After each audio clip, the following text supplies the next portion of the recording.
Bonjour mon cher frère, ma chère sœur. Je souhaite que la grâce et la paix de notre Seigneur Jésus soient chez toi sur ta vie et sur ta famille, aujourd'hui et pour toujours. Amen. Je suis le pasteur Antonio Junior. Je suis très heureux d'être ici pour partager avec toi une parole que Dieu a déjà mise dans mon cœur. Je suis sûr que Dieu va renouveler ta force et surtout ta foi. Amen. Je dis cela parce qu'il y a eu de nombreux moments dans ma vie où j'étais faible, fatigué, et je voulais juste rester allongé dans mon lit. Mais Dieu a renouvelé ma foi et cela a fait toute la différence. Beaucoup de fois, vous pensez comme ça, « Ah, pasteur, mais ma foi est si petite, pasteur, ces derniers temps, je suis tellement froid spirituellement. » Frère, en vérité, nous ne sommes qu'à une prière de distance. Une prière peut changer toute la situation. Un mot que j'ai apporté ici pour vous aujourd'hui. À la fin de la vidéo, vous allez remarquer un changement. Amen, je dis cela parce que vous avez seulement besoin d'une nourriture spirituelle chaque jour. Ça ne sert à rien de vouloir se nourrir beaucoup, d'un coup, et ensuite ne plus chercher Dieu. Non, chaque jour vous devez être ici avec moi. C'est pourquoi je vous invite à participer à la prière du matin à 5h et à la prière du soir à 6h. Ça a été une bénédiction, frère. Je lis ici les commentaires et cela me réjouit beaucoup. D'ailleurs, j'ai rencontré des gens dans la rue, à l'église, et les gens disent toujours « Pasteur, tu sais, je te suis tous les jours, je partage les prières dans les groupes WhatsApp et ma famille. Pasteur, commence à écouter l'évangile, des personnes que je n'aurais jamais imaginées, pasteur, te suivent. » Alors frère, je vois que c'est la main de Dieu, c'est la puissance du Saint-Esprit, parce que cette œuvre n'est pas la mienne d'ailleurs, frère. Frère, je veux vous lire ici un témoignage que j'ai reçu d'une sœur. Elle traversait une maladie que les médecins ne savaient pas ce que c'était. Elle a commencé à beaucoup souffrir, parce qu'en plus de ressentir des douleurs, elle perdait la foi, l'espérance, car chaque jour elle empirait. Frère, j'ai oint mes mains avec de l'huile et j'ai commencé à prier.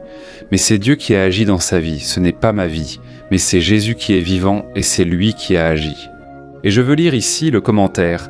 Écoutez ce qu'elle a dit. Regardez, depuis ce jour où j'ai reçu la prière, pasteur, j'ai été restauré. Je n'arrive plus à être triste. Maintenant, je vois les erreurs des autres personnes proches de moi et je veux qu'elles croient aussi. Et qu'elles remettent leur vie à Jésus et qu'elles puissent ressentir la présence de Dieu, tout comme je l'ai ressenti pendant la prière. Pasteur, maintenant je prie tous les jours, le matin, à mon déjeuner, l'après-midi et le soir, et cela a été une nourriture pour moi. Plus je prie, plus je ressens la présence de Dieu. Je n'ai jamais été aussi heureux qu'aujourd'hui. Je te remercie énormément, toi qui as prié. Je remercie énormément Dieu d'avoir fait tant de choses dans ma vie. Depuis la prière que j'ai reçue, mon miracle, mes frères, c'est ainsi que Dieu agit. Il agit d'abord dans notre foi. Il renouvelle notre intérieur, notre courage, notre joie et à partir de là, il commence à accomplir une œuvre merveilleuse. Cette sœur ici a raconté qu'elle vit le premier amour avec Jésus. Elle vit une foi qu'elle ne savait même pas qu'elle avait. Et c'est cela que Dieu veut faire dans ta vie. Amen, ne pense pas comme ça. Ah, mais je ne vais pas à l'église. Ah, je manque tellement envers Dieu, je pêche beaucoup, mon frère. Il n'y a rien que Dieu ne puisse faire. Et je te dis plus, Dieu ne se soucie pas tant de nos erreurs. Il se soucie davantage de savoir si nous le cherchons ou non. Parce que ce qui fera la différence et nous donnera la force contre le péché, c'est sa présence en nous. Amen, c'est Jésus qui va nous transformer. Et il a lui-même dit « Je suis la vigne, vous êtes les sarments. Toute branche qui n'est pas attachée à moi ne peut pas porter de fruits. » Alors la seule façon pour toi et moi d'être transformés, c'est d'être avec Jésus. Et je veux raconter aujourd'hui une histoire émouvante sur un homme dont la vie a été marquée par la grâce de Dieu, à travers le roi David. Tu vas être impressionné par cette histoire. Je crois que beaucoup ne la connaissent pas encore. Mais avant tout, je te demande juste de t'abonner à ma chaîne, c'est très rapide. Clique ici sur le bouton s'abonner et à côté il y aura une petite cloche. Active aussi la cloche de notification pour ne rater aucune vidéo que je vais publier. D'accord ? Frère, je veux lire avec vous un verset, en fait un passage que l'apôtre Paul a dit et avec lequel je m'identifie énormément. C'est là dans la première lettre aux Corinthiens, chapitre 1, versets 26 à 29. Regardez ce que Paul a dit. Rappelez-vous, frères, que peu d'entre vous étaient un sage aux yeux du monde, ou puissants ou riches lorsque vous avez été appelés. Au contraire, Dieu a choisi les choses que le monde considère comme de la folie pour confondre les sages, tout comme il a choisi les choses faibles pour confondre les puissants. Dieu a choisi les choses méprisées par le monde, considérées comme insignifiantes, et les a utilisées pour réduire à néant ce que le monde considère comme important. Par conséquent, que personne ne se glorifie jamais en présence de Dieu. Amen, j'aime beaucoup ce passage. Mais surtout la fin, qui dit que Dieu choisit les faibles, les incapables, ceux qui sont le plus ignorés par la société, justement pour que personne ne se glorifie en présence de Dieu. Frères, savez-vous pourquoi Dieu vous choisit? Pourquoi Dieu me choisit-il? Parce que nous savons que nous ne sommes rien sans Dieu, et que nous n'avons rien de bon à offrir à Dieu. Mais il y a une chose que nous avons, je crois que vous l'avez aussi. Le désir de glorifier Dieu et de montrer aux gens que ce n'est pas vous, mais que c'est l'œuvre du Saint-Esprit dans votre vie. Amen. En lisant ce verset, je me suis souvenu d'un homme nommé Méphibosheth. Vous ne connaissez peut-être pas son histoire, mais pour moi c'est la plus belle. Et elle montre la grâce de Dieu, ce que Dieu fait avec nous, et dans ce cas, Dieu a utilisé le roi David. La Bible raconte que David était très ami avec Jonathan, qui était le fils du roi Saül, et un jour Jonathan avec son père sont morts au combat. Et David, logiquement, n'est-ce pas, il était devenu très triste, très abattu, puis le temps a passé, et David a demandé à son assistant si Jonathan, il avait un fils qu'il ne connaissait pas, et ce jeune homme a fait des recherches sur la vie de Jonathan, et il a dit: écoute, il y a un garçon qui vit dans une ville appelée Lodbar, ce garçon, en fait David. Je ne sais pas si tu voudras de lui, car ce garçon est infirme, il n'a rien à t'offrir, et c'est mon frère. Tu sais ce qui lui est arrivé? Quand Jonathan s'apprêtait à affronter cette bataille avec son père, il a compris qu'ils allaient en perdre. Jonathan a dit à sa servante, à sa domestique: « Fuis avec mon fils Méphibosheth, sinon il risque sa vie. » Et à ce moment-là, quand cette jeune femme s'est enfuie avec lui, il est tombé par terre, c'est ça, il était un bébé, et quand il est tombé, il est devenu infirme des 2 pieds. Voyez cette situation, frère. Ce garçon, pour empirer les choses, est parti vivre dans un endroit que la Bible décrit comme stérile. C'était un lieu de misère, un lieu de pauvreté, et cet endroit s'appelait Lodbar. Et il était là, pensant que la fin de sa vie ne serait que l'échec, la défaite. C'était une vie sans espoir. Et je sais que beaucoup d'entre vous traversent cela aussi, vous savez. Vous pensez que rien de bon ne peut plus arriver dans votre vie. Peut-être parce que vous avez été déçus dans vos relations, peut-être parce que tout a mal tourné jusqu'à présent, ou parce que vous pensez que vous avez déjà dépassé l'âge où quelque chose de bien peut vous arriver. Je veux que cette histoire t'inspire aujourd'hui. Tu sais pourquoi ce garçon qui avait grandi était devenu infirme et menait une vie sans avenir, sans espoir? Soudain, David a dit à ce serviteur: « Je veux que tu ailles chercher ce jeune homme, je le veux ici avec moi, ici au palais. » Frère, la Bible raconte que ce serviteur est allé chercher ce garçon, et lorsque ce jeune homme, appelé Méphibosheth, s'est présenté devant le roi David, qui était le roi d'Israël, la personne la plus importante de ce pays. Il s'est présenté devant David, il s'est prosterné et il a dit à David: « David, que pourrais-tu vouloir avec quelqu'un comme moi, qui suis comme un chien qui a été chassé, méprisé par le monde ?» Et David a dit ceci: « Écoute, je veux qu'à partir d'aujourd'hui, en l'honneur de ton père Jonathan, je veux qu'à partir d'aujourd'hui, tu t'assoies à la table avec moi et chaque jour tu mangeras avec moi. Parce que j'aimais ton père et j'ai beaucoup de respect, beaucoup d'affection, mes frères. » La Bible raconte que ce jeune homme a eu sa vie complètement transformée. Avant, il était abandonné par le monde, mais maintenant, il était assis à la table du roi. Tu arrives à faire le lien ? Tu vois comment Dieu choisit les choses folles, les choses méprisées, les choses auxquelles le monde ne donne aucune valeur. Dieu nous appelle à être en sa présence. Amen. Et c'est ainsi que David a fait avec ce jeune homme, et la Bible raconte que tous les jours, il s'asseyait avec David. Et pas seulement cela. David a voulu savoir combien de terres possédèrent le roi Saül et Jonathan. Et tu sais ce qu'il a fait? Il a donné à ce jeune homme et il a honoré sa vie. Et ici, j'apprends tellement de leçons, frère, parce que David montrait là ce que Dieu fait avec nous. Dieu nous prend là dans la boue du péché, dans une vie pleine de défauts, pleine de faiblesses. Parce que dans la vie de Méphibosheth, c'était une maladie physique, mais on remarque aussi que son cœur était malade. Il se considérait pire qu'un chien errant dans la rue. Mais frère, Dieu a restauré la dignité, Dieu a fait que ce jeune homme recommence à rêver. Frère, de la même manière, Dieu agit avec nous. Amen. Bien souvent, on pense que c'est juste parce que nos parents ne prennent pas soin de nous comme ils le devraient.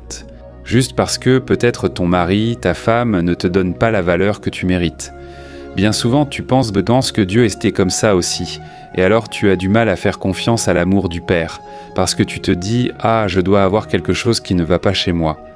Je sais que si les gens me traitent peu comme ça, c'est parce que je suis vraiment comme ça, je n'ai pas de valeur.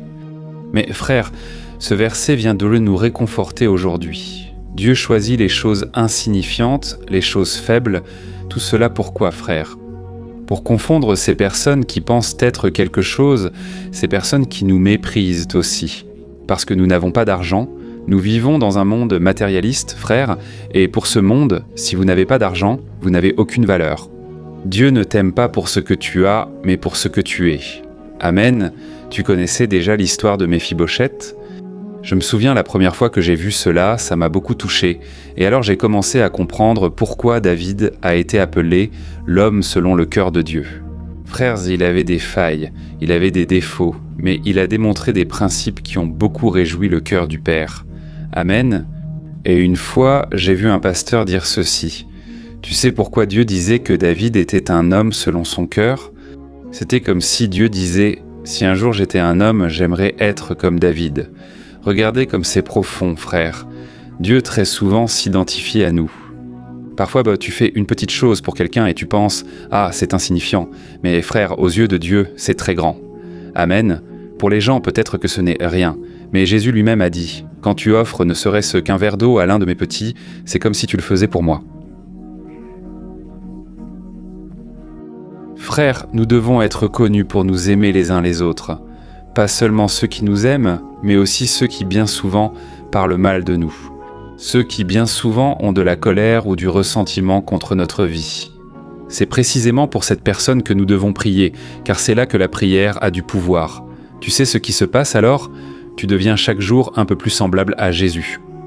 Parce que lorsque tu montres cet amour inconditionnel, lorsque tu vois la beauté, chez une personne qui est là dans la rue et que tu t'arrêtes quelques minutes pour l'écouter, tu ressembles à Jésus. Quand tu prêtes attention à une petite dame que parfois le monde a déjà abandonnée, tu ressembles à Jésus. Parce qu'il faisait exactement cela. Et il veut que toi et moi fassions la même chose. Amen.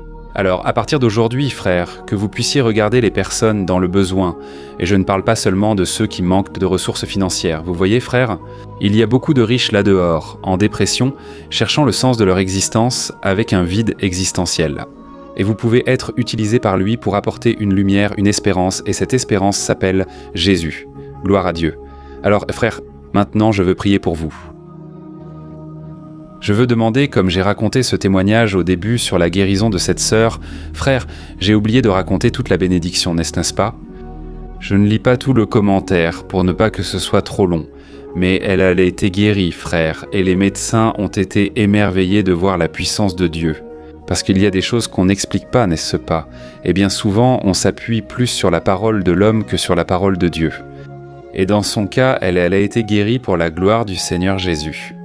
La Bible dit que les disciples oignaient les mains avec de l'huile. Ils priaient pour les malades et ils chassaient les démons. Et ce n'était pas à cause d'eux, mais à cause de la foi. Amen.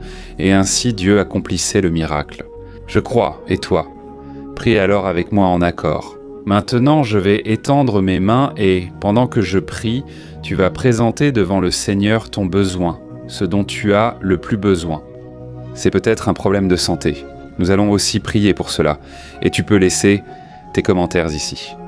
Et à la fin, je veux que tu partages, parce que beaucoup de vies peuvent être touchées par cette histoire d'aujourd'hui. Amen, gloire à Dieu, ferme les yeux et prions maintenant, au nom de Jésus. Seigneur mon Dieu et mon Père, je me tiens en ta présence. Je veux te remercier, Seigneur, parce que nous ne méritions pas ton amour. Au contraire, ta parole dit que nous nous sommes tous égarés comme des brebis et que nous avons quitté ta présence. Mais le Seigneur a fait tomber sur Jésus la colère contre le péché, Et Jésus a payé le prix qui était le nôtre, Jésus a subi le châtiment que nous méritions. Dieu, je te remercie pour le pardon, pour le salut, parce que chaque jour, Père, notre cœur a tendance à s'éloigner. Mais tu nous rappelles toujours à toi, Père, merci Seigneur, parce que lorsque le monde nous a dévalorisés, nous a méprisés, tu as manifesté ton amour pour nous. Aujourd'hui, Dieu, nous avons la chance de vivre non comme des orphelins, mais comme des enfants aimés du Seigneur. Ô mon Dieu, je te loue, Père, pour cette grâce, pour cette faveur que nous ne méritons pas. Et simplement, Père, nous recevons ton amour par la foi, croyant que le Seigneur nous aime malgré nous, malgré nos faiblesses. Père, beaucoup de personnes ici aujourd'hui se sentent souillées par le péché. Mais ta parole nous promet que si nous confessons nos péchés, le Seigneur est fidèle et juste pour nous pardonner et nous purifier de toute injustice. Seigneur, au nom de Jésus, je te demande maintenant le pardon de nos péchés et je te demande maintenant, mon Dieu, en faveur de tes enfants. Père, j'étends mes mains. Je te demande pour cette femme qui est enceinte et qui souhaite que le Seigneur accorde la santé à son enfant. Jésus, cette femme qui a les mains sur son ventre. Père, au nom de Jésus, que le Seigneur accomplisse le miracle. Jésus apporte la santé, apporte la guérison nécessaire. Ô Père Jésus. Aussi dans la vie de cet homme qui est au chômage, cet homme, Père, qui n'arrive pas à trouver un emploi, qui n'arrive pas à subvenir aux besoins de sa famille. Ô Seigneur, mon Dieu, mon Père, ouvre des portes. Nous sommes ici en unissant notre foi. Et je crois, Dieu, qu'il va témoigner ici. Il viendra témoigner de la bénédiction et de la porte que le Seigneur lui a ouverte. Ô Seigneur Jésus, je te demande aussi en faveur de ce jeune qui, bien souvent, se sent seul chez lui, se sent abandonné, il n'a pas l'affection, l'amour qu'il aimerait recevoir. Ô Jésus, remplis ce cœur de ta présence, Seigneur Dieu, il y a tant de demandes de prière. Père, regarde aussi cette personne qui est en deuil, Père, qui souffre de la nostalgie, Père. Bien souvent, elle se sent seule, abandonnée dans ce monde. Car il semble que la seule personne de référence, le seul phare, s'est aujourd'hui éteint. Jésus remplit cette vie, Seigneur, montre-lui que si elle est ici sur cette terre, c'est qu'il y a un but, qu'il y a encore une raison, un espoir, Père. Au nom de Jésus, je te demande aussi, ô Dieu, en faveur de tous ceux qui pleurent maintenant, Père, qui sont en dépression, qui sont alités à l'hôpital, qui n'ont pas la force de se lever du lit. Seigneur mon Dieu et mon Père, j'étends mes mains, ô Dieu, je te demande. Oins cette personne, Dieu, de la tête jusqu'à la plante des pieds, qu'elle ressente ton renouveau, qu'elle ressente ton amour, ta présence, ô mon Dieu. Que tout mal s'en aille au nom de Jésus, je réprimande toute oppression maléfique, tout démon qui cause la douleur, tout démon qui cause la maladie. Qui cause la maladie, je l'expulse au nom de Jésus. Seigneur mon Dieu, pose ta main de puissance. Que cette personne ressente maintenant un renouveau, un soulagement dans l'âme. Enlève de ta main, Jésus, toute douleur dans la poitrine. Enlève de ta main toute angoisse, toute rancœur, toute colère, tout sentiment maléfique qui tourmente ses vies. Père, je te demande maintenant, tout comme les disciples de Jésus priaient pour les gens en oignant leurs mains avec de l'huile, je te demande maintenant, Père, que l'onction du Saint-Esprit brise tout joug, et que le Seigneur, mon Père, apporte de la clarté dans l'esprit concernant les plans que le Seigneur a pour cette personne. Qu'elle sache à partir d'aujourd'hui quelle décision prendre et qu'elle n'oublie jamais que ton amour est plus grand que tout dans ce monde, plus grand que nos faiblesses, nos erreurs. Ton amour est inconditionnel, au nom de Jésus, mon Dieu. C'est ainsi que je prie et je te remercie. Déjà, Amen. Gloire à Dieu. Alléluia.